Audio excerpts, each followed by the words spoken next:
guys, welcome to another edition of Ray Sports News and Debates. Okay, in today's video, we're going to be talking about Game 2 of the NBA Finals between the Dallas Mavericks and the Boston Celtics. So it played a couple days ago. Boston did end up winning a close game, 105-98. And I think the question on everyone's mind is this series over? Even though, they still got 5 games left. Boston's only up 2-0. Plenty of people and their mamas have come back from 2-0 before. But is this series over from the aspect of it's 0-2 Boston? Personally, I do think it's over. I think Boston is winning the series. It's just a matter of time, which goes back on my prediction of Dallas winning in 7 because it could still realistically happen. But with, it was one thing when Tatum struggled game 1 and, Porzingis went off and, Luka was doing Luka things in game 1. It's like, okay, I think Dallas will come back with a better game plan, try and get everybody, involved. Luka's going to do Luka things. And game 2, everyone really struggled outside of 2 players. Again, Luka has been absolutely sensational through 2 games. I can't put any of the blame on him. Even the turnovers, I can't blame him because he's the only one out there balling. I mean, Kyrie was a little bit better this game, but still struggled against that Boston defense. Luka's been the only consistent one through 2 games. And for Dallas to win any games this series, Kyrie's got to be sensational. Luka has to be sensational, and they have to get help.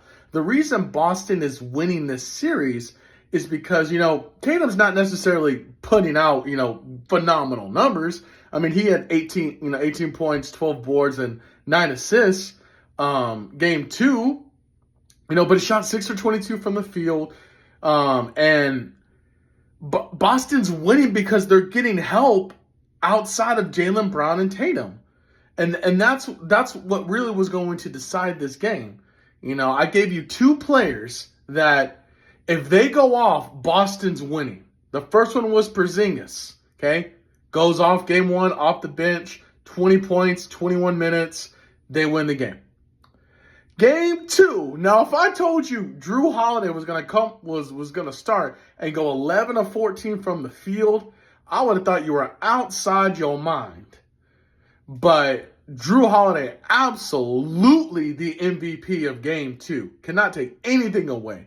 I'm not going to give it to Tatum. I feel like Tatum struggled on the offensive end in terms of shooting the ball. He got a lot of those assists based on Drew Holiday's, dribble penetrations. But Drew Holiday, offensively and defensively, was the best player on that court Tuesday. Okay, 26 points, 11 of 14 from the field. Held Kyrie to 7 of 19, which for the second game in a row has really held Kyrie in check. Kyrie went 6 of 17 game 1, and he goes 7 of 19 for game 2. And Kyrie's not the easiest guy to guard. He is absolutely not. He's probably got the best handles in the league. I'll be the first to tell you that. But Drew has locked him down, really, in terms of, shooting percentage. I mean, he's shooting below 40% through 2 games. And, Luka is just doing Luka things, and Luka is going to need help. It doesn't matter if Luka drops 45. It really doesn't. If he gets no help from Kyrie or the supporting cast, they're losing. And do I think Dallas could come back? I do. Game 3 is an absolute must-win at this point. I thought Game 2 was a must-win because you hate to go back to your home court, down 2-0 because that really puts you in the bind for Games 3 and 4. But I do think Dallas is going to win Game 3. I think it'll be the first time you see, Kyrie's going back. He's going back to Dallas. They're going to, get out of that Boston crowd for a couple of games. I think it's going to settle him down a little bit. I think Dallas will win Game 3. Now, in terms of defensive assignments and how I would change it up, I do kind of feel like Dallas needs to go a little bit smaller. I think you can keep Gafford in there, or maybe Lively, and have him guard Al Horford. But I think realistically you have to go small ball here. Maybe you put Keebler in the starting lineup if you're the Mavericks, or you put Tim Hardaway Jr.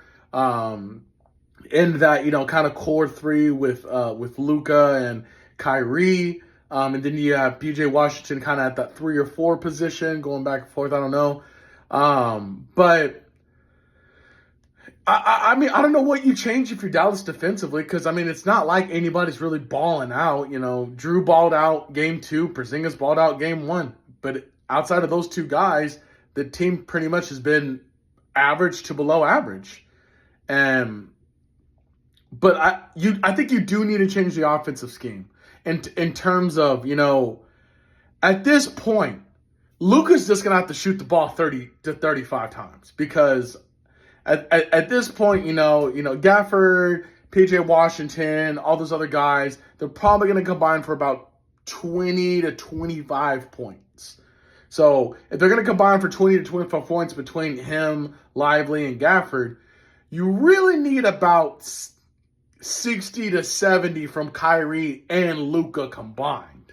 Luka's gone off for 30 points in both games so far. So I think him going home is going to be iced on the cake. It's going to be another 30-point game, another phenomenal finals performance. I'm going to say Luka goes at least for 35, and he's going to get a triple-double as well. I think Kyrie bounces back. I think Kyrie has at least 25 this game. And Dallas pulls out game 3. I don't think it's going to be a blowout, because I think if I'm Boston, I really need to put a stranglehold on this series and win game 3 if I can. Dallas is going to come out with the fight, having something to prove. I just think Dallas is going to be too much. I think they get this first win.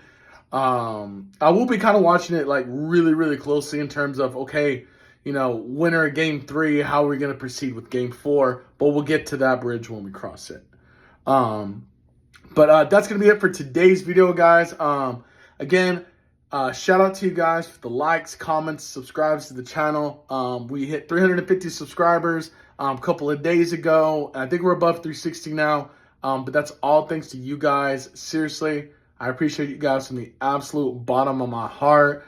The support and everything from Facebook to TikTok, Instagram, wherever, y'all have shown me nothing but love, and I really, really, really appreciate that shit. But yeah, until next time, you guys have a good one. And yeah.